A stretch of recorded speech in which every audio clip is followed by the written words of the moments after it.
turn 16 and I'm getting a bit worried by what gabthegab is doing. I mean, he's very strong. So I'm concerned it's really going to be a really tough match. So that's the unit he has in his city that I was planning to attack, and in addition to that he has some additional troops coming in. I would not have thought he would have that many units. I guess, yeah, the throw net on the Civic Guard is actually quite strong if you produce a lot of them, as Gab apparently did.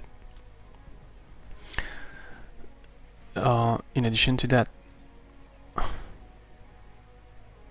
yeah, I guess he got these units as rewards. But what concerns me is the Node Serpent. I don't know where it's coming from. It's a mind-controlled unit, so it's coming from his leader, because this is a level 5 sorcerer and it cannot do mind control. And his leader, mind controlled, had reached level 9 around this area. So actually it's possible there is a crystal tree in the Fog of War that I cannot see, which would explain where he got the Node Serpent. And then he would have sent it back, because otherwise in this area there is no Node Serpent. That's what I saw him clear. Anyway, so he has a Node Serpent, a level 5 sorcerer, with magic affinity, true sight, frost protection as base, shock protection base, and fire protection base, shock protection base plus 20% shock protection. So that's a very good unit to fight me, because it's going to float also have Master Illusionist, have True Sight, so it's going to be a good anti-sorcerer unit. That's a sorcerer unit itself. Then here he has a builder and 2 civic guards, so that's a value of about 140 gold, which I could attack and probably beat, but then I would lose my units. So I trade 140 for 105 plus 80 mana, which is not really a good deal, I think. And here he has a cherub, longbowman, which I probably recruited from the inn, brought from here, a civic guard. He has veteran martyr. Here it's 2 other veteran martyrs. So no awakened martyr at this stage. Trooper, irregular, and there is another one here, which I think was defending the inn, so I guess he recruited most of the units from the inn. So my choices here would be to attack this or disband this Wisp, because I guess it's going to die next turn. There's not many options for him to survive, especially with the Node Serpent here, which can get there quite easily. I could try go check the inn and recruit unit from the inn, but I guess it's quite empty, and even if there were some units, what would I do with them? I should probably go check the Tigrans. At the same time, really, if I move there, I'm still on his vision range, so I guess I need to retreat. I'd like to kill the civic guard, but then I would give my position. I would probably still have time to escape in this direction. The issue is I'm not sure where his leader stack is. It's possible it's in this area. Also, if I escape in this area, where am I going next? Because yeah, his leader might come from here. If I go east, I don't know what I'm going to find. So the best would probably be to retreat in this direction. Then I have more time and I can really escape. He can send the Node Serpent behind me, but then you would not be able to use it. So and with this guy, I guess I can move in this direction and try to squid more the rest of his army. It's probably the best thing I can do. Going to come back to that later.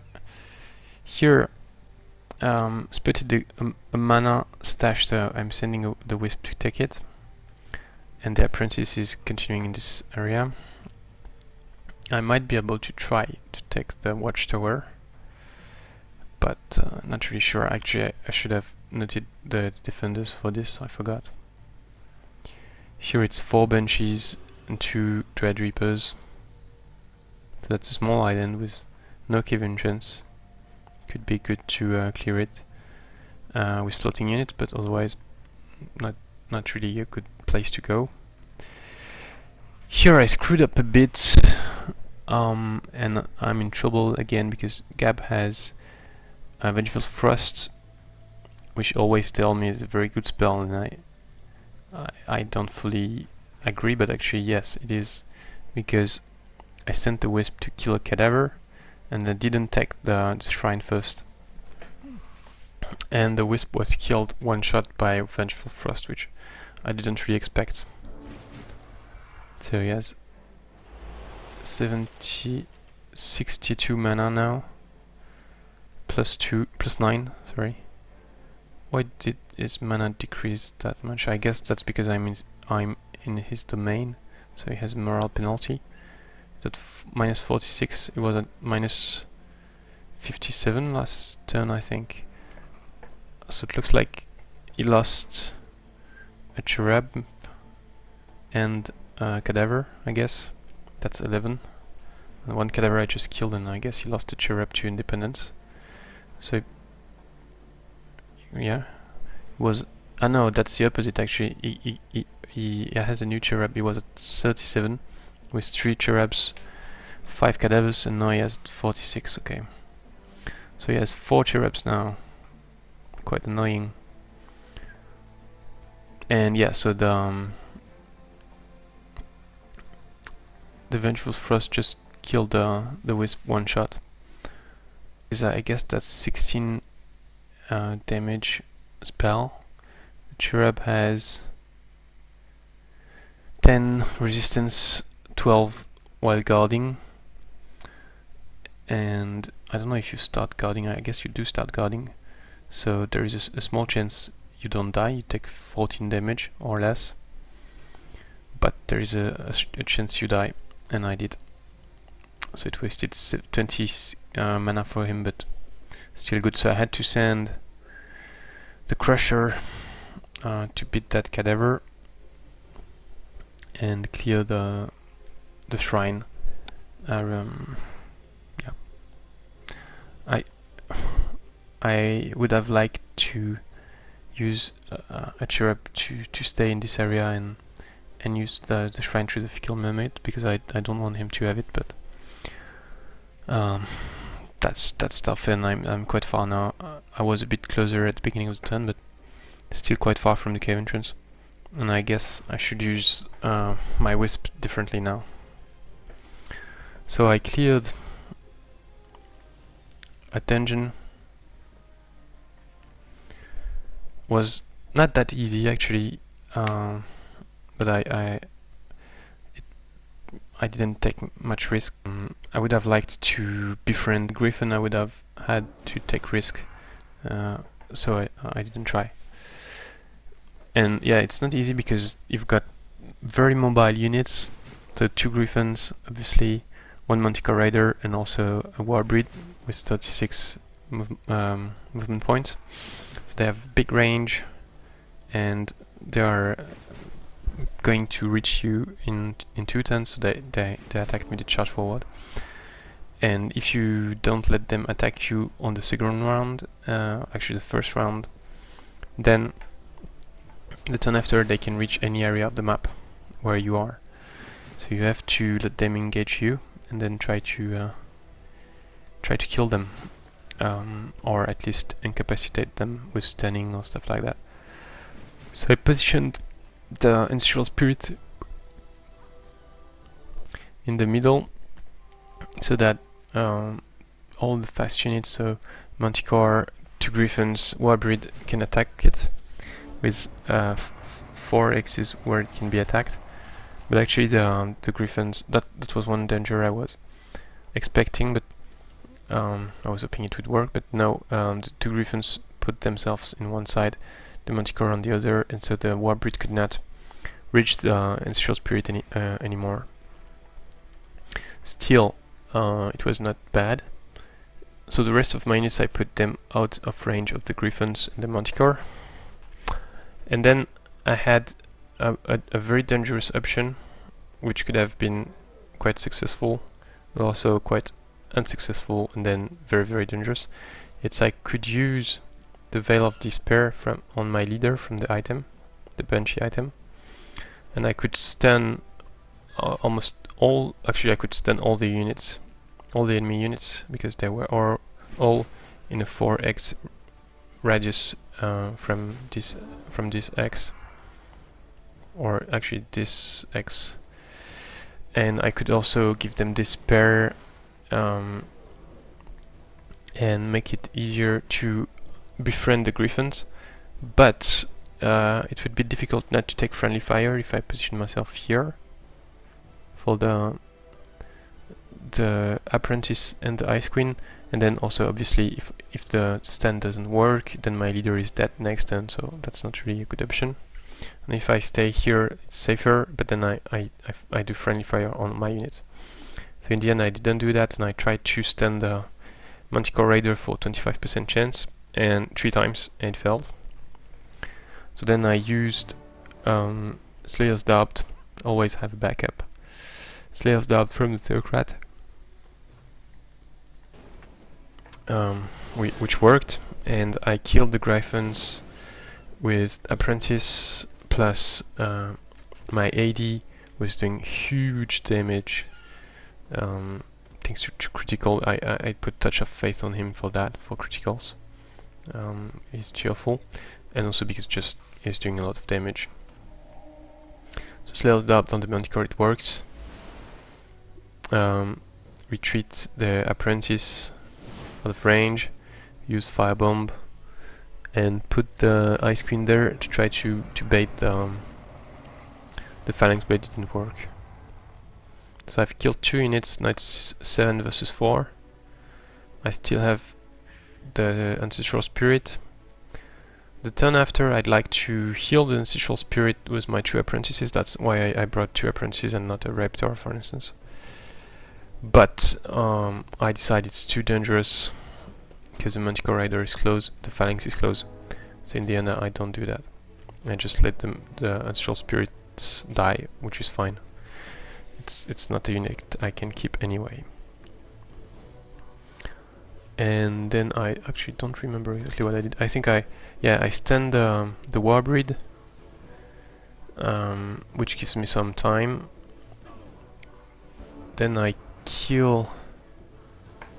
almost kill the Monster Hunter, and I decrease HP on the Phalanx, so that if it goes for me, it's going to be low on HP and I can easily kill it.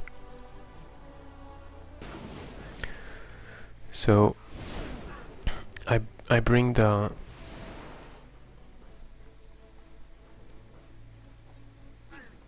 Monster Hunter to low HP, also remove 1 action point from it.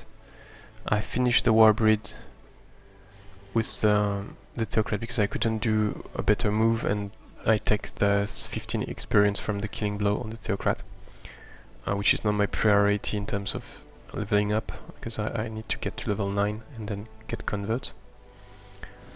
I drained 1 action point from the Monster Hunter because I was concerned he would move a lot and do some nasty stuff, flanking extra. And so the Phalanx is only at 23 HP left. but can still reach my leader for 2 strikes, or most of my other units for 1 strike. So for the Monster Hunter, because I've got the Ice Queen, I could have just used Ice Nova and do about the same number of damage to it, but then I would not have drained the action point, so I chose to drain action point and take some damage to be safer. And then next turn I heal myself, finish the Monster Hunter, the Phalanx, and then in the end I think I killed the Manticore Rider with my Theocrat, again to maximize experience.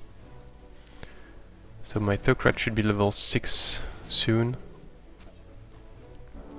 but that's still a bit too far from level 9 in my opinion, but I hope I can speed it up. Next turn I should do three fights with the Theocrat, hopefully, which should help to level it up.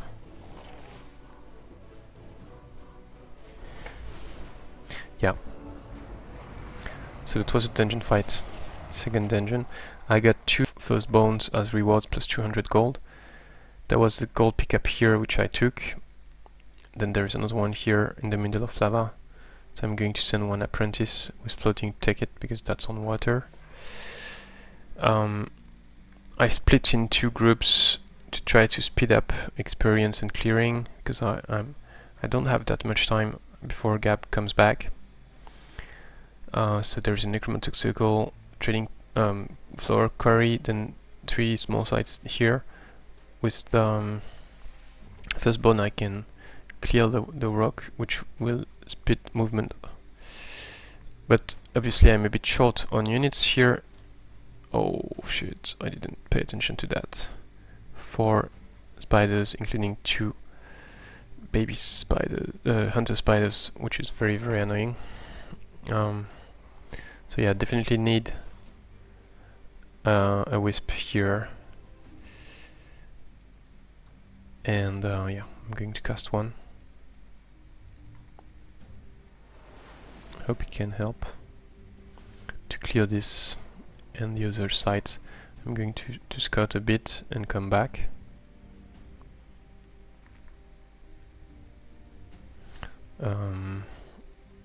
Yeah, I need to come back.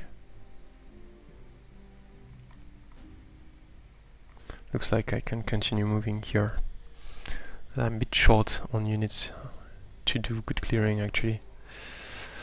I'm a bit overstretched. So I reached level 11. I can take Master Illusionist, but I'm going to wait a bit more. Anyway, it doesn't change anything because my leader is alone. And I reached level 5. And I could take many good stuff, but I'm not going to take anything for now. Still leaving options open. Then what else? Yeah, so back to there I guess. But so before at my throne, I've been, if you are wondering what I was producing, actually I'm producing nothing, just mana, because I'm really short on mana. And I'm in trouble. So I expect he has a cherub in this area, and his leader is maybe coming. Yeah, but so it would have been interesting to have a cherub myself in this area. I mean a wisp, but anyway, just a wisp alone cannot kill a cherub, so it can, but not 100% chance. So I don't want to take the chance to waste stuff. So yeah, I think the best option is just to move here and get an additional information on his army. Okay, very good information. So he already has Evangelist, which means his leader has the full convert, which is smart strategy. And now, oh, okay, so that's where he got the Node Serpent actually. He cleared this crystal tree, which was not cleared last turn, I think, and he got the Node Serpent. So I'm really in trouble. But at the same time, if I can, attack his economy, he would be in trouble himself.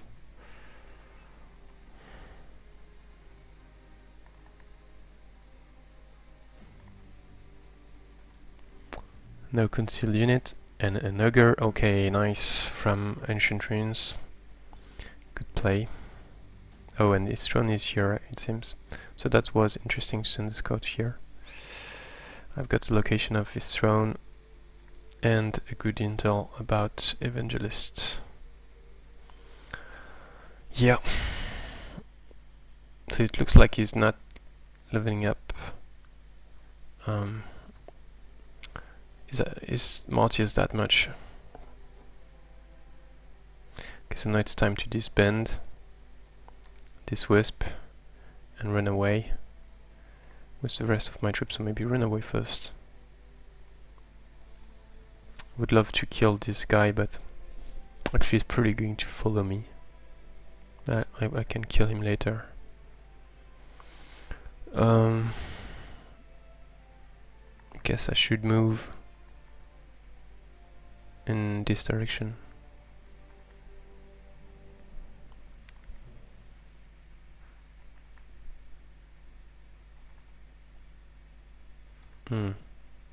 Lucky clover field used. Not bad, I can go quite far.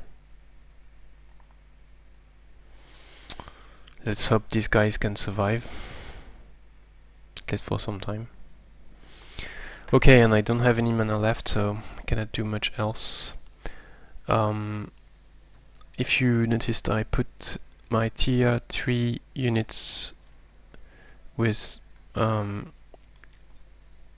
Theocrats and my AD to benefit from the volunteer ability they have. And as you notice, it doesn't work on summoned units. So actually it does reduce mana upkeep, but not for summoned unit, only for evolved units that are not summoned, or other units like Cadavers, for instance. So I save a lot of gold thanks to the sustainable warfare and vow of poetry of my heroes. Okay, thanks for watching. See you next turn. Let's hope I don't take too much damage.